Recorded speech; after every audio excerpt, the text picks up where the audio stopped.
நம்ம 10 inch சப்பு கிட்டத்தட்ட 4 ohm காயில் 100 வாட். ஆனால் வந்து நான் எக்ஸ்பெக்ட் பண்ணுறது கிட்டத்தட்ட 150 வாட். அந்த காயில் வந்து ரெடி பண்ண போகிறோம். அதுக்கு உண்டான பேஸ்கெட்டு மேக்னெட்டை பற்றி இப்போ உங்களுக்கு காட்டுறேன். அதுக்கப்புறம் வீடியோ கண்டினியூ பண்ணிக்குவோம் வாங்க. கைஸ் இதுதான் வந்து நம்ம யூஸ் பண்ண போகிற இப்போ சப்வூஃபர் கட்ட போகிறது.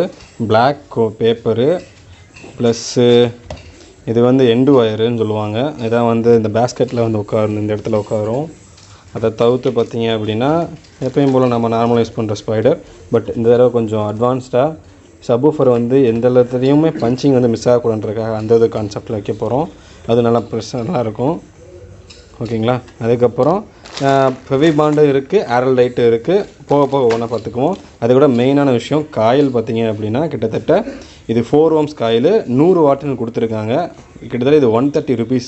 இது யாருக்காவது வேணும்னா அப்படின்னா முன்னாடியே சொன்னீங்கன்னா நான் உங்களுக்கு எடுத்து தரேன். ஆனால் என்ன ஒரு ப்ராப்ளம்னா இந்த கோனுக்கு ஏற்றதை நான் கரெக்டாக வச்சு வாங்கணும். ஸோ அதை வந்து நீங்கள் தான் எனக்கு மெஷர்மெண்ட் கரெக்டாக கொடுக்கணும்.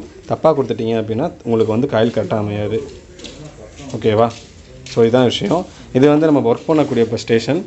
இது நம்மளோட அண்ணன் ஒருத்தரோட கடை. இங்கே உட்காந்தா பெரியப்பா வந்து கட்டலாம்னு சொல்லியிருக்காரு. நான் ஸ்டாண்டை இங்கே ஓரமாக வச்சுட்டு இதை பற்றி உனக்கு போகிறேன். அதை விட முக்கியமான ஒன்று காட்டணும். இதுதான் மேக்னெட். இது ஆக்சுவலி இது ஒரு ஓல்டு சப்வூஃபர் பாக்ஸ்குள்ளே இருந்தது. கிட்டத்தட்ட இதோட வெயிட்டை பார்த்தோம் அப்படின்னா வேறு லெவலில் இருக்குது. எனக்கு தெரிஞ்சது அப்ராக்சிமேட்டாக ஒரு 6 kgs இருக்கும். கரெக்டாக சொல்லணும்னா கூட 7 kg கூட வரலாம். இதை வந்து என் ஃப்ரெண்டு பாண்டியனுக்கு நான் டெடிகேட் பண்ணுறேன். மச்சான் கூடிய சீக்கிரம் உனக்காக இந்த மாதிரி ஒரு சப்வூஃபரை நான் உனக்கு வந்து கொடுப்பேன். அதை நீ யூஸ் பண்ணி பார்த்துட்டு உனக்கு பிடிக்கும். சரியா.